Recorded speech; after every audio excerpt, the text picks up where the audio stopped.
Israeli-led strikes continue to hit Iran this evening, with smoke visible across the capital, Tehran. The death toll in the country is now thought to be more than 200, including the supreme leader, Ayatollah Ali Khamenei. His interim replacement has been announced, and Iran's deadly retaliation has not stopped. America is already counting the cost of intervention.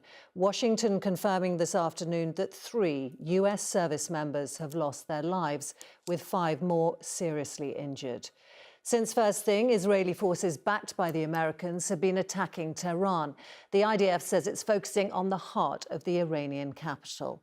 But Iran is continuing to fight back, with retaliatory attacks targeting Israel, where 9 died hiding in a bomb shelter, plus Qatar, Kuwait and the UAE, where many Brits are taking shelter while all flights in and out of the area are suspended.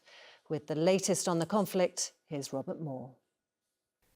This was the very first strike of the war.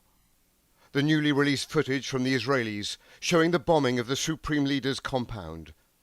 A moment that is now convulsing the region.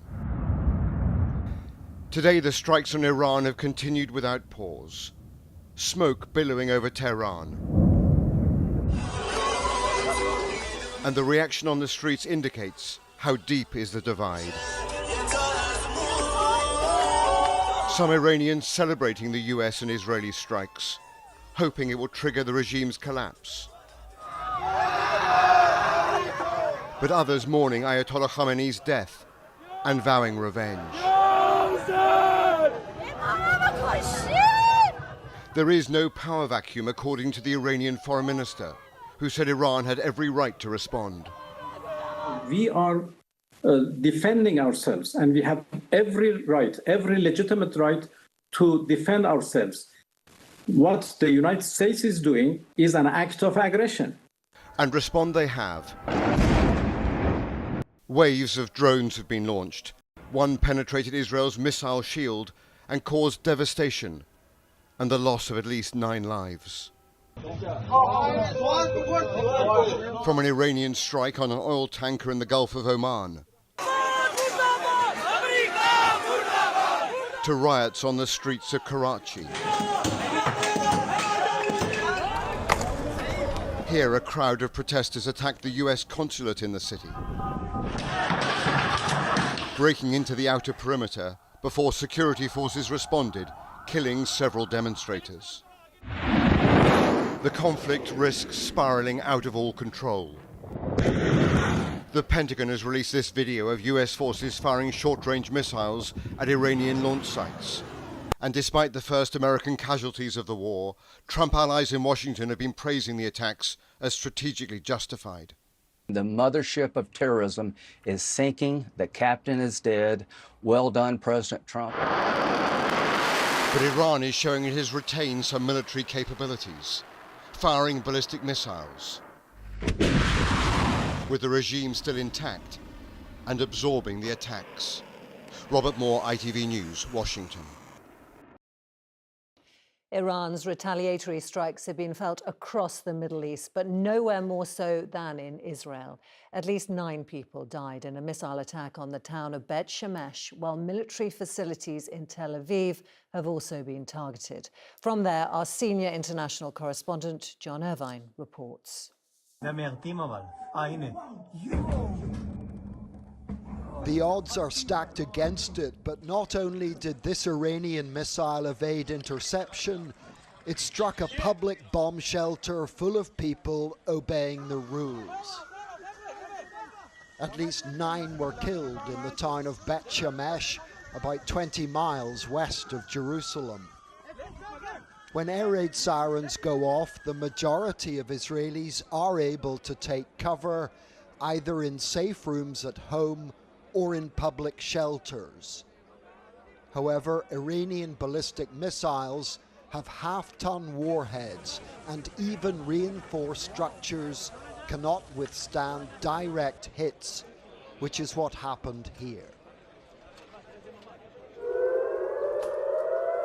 The city of Tel Aviv continues to be Iran's prime target, and there have been regular attacks. Early this morning, our cameraman here recorded these pictures of an incoming salvo being met by interceptor missiles. When it comes to shooting down the Iranian projectiles, Israeli claims of an 85% success rate are entirely plausible. But here is another deadly example of failure. These are two Israeli interceptors hunting for a target, which they do eventually lock onto, but miss. The big Iranian missile slammed into central Tel Aviv. In this residential city, civilian casualties were almost inevitable. In fact, the missile struck an apartment block and at least 27 people had to be taken to hospital, where a woman in her 40s died from her injuries. She was the first Israeli killed in this war. John Irvine, ITV News, Tel Aviv. And our international editor, Emma Murphy, is in Erbil in northern Iraq near the Iranian border for us tonight. Emma, no sign these deadly attacks from either side are stopping.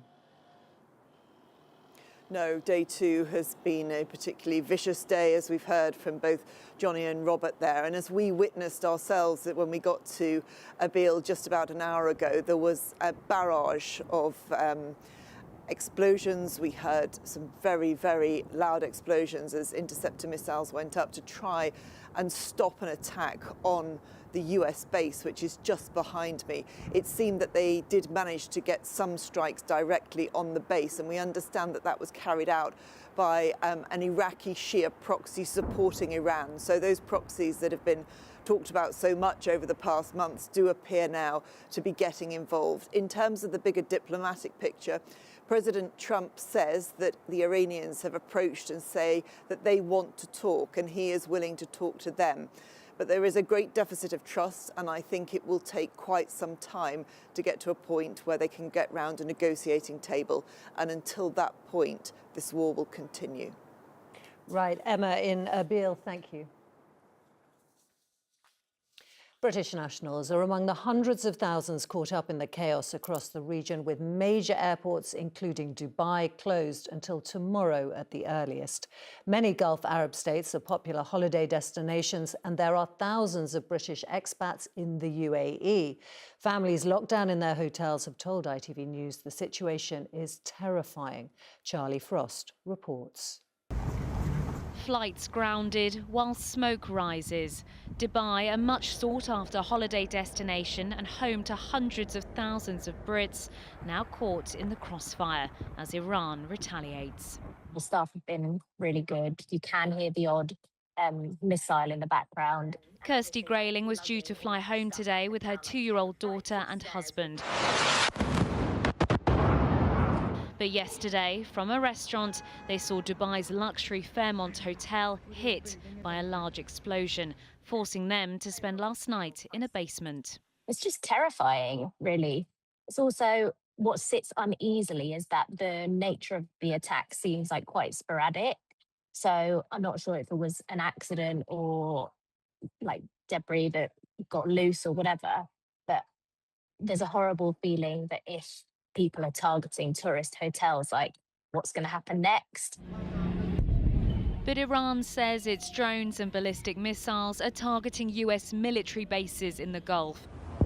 Some where British troops are also stationed, with footage from Qatar, Bahrain, Saudi Arabia and Kuwait showing many strikes being intercepted. But not all of Iran's missiles have been stopped. My concern now is the increasingly indiscriminate attacks we're seeing by Iran widely across the Middle East, and those are hitting military as well as civilian targets. That's my priority, make sure that we can protect UK personnel, military and civilians. But Brits wanting to return home are stuck. Both Dubai and Abu Dhabi's international airports have been struck, while across the Middle East, airlines are continuing to cancel flights. The Foreign Office now warning against all but essential travel to the region, those already there being told to shelter.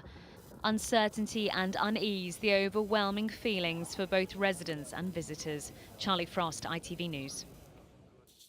And our political reporter Jasmine Cameron Chileshi is here. Jasmine, very worrying for those Brits trapped. What's the government doing to help?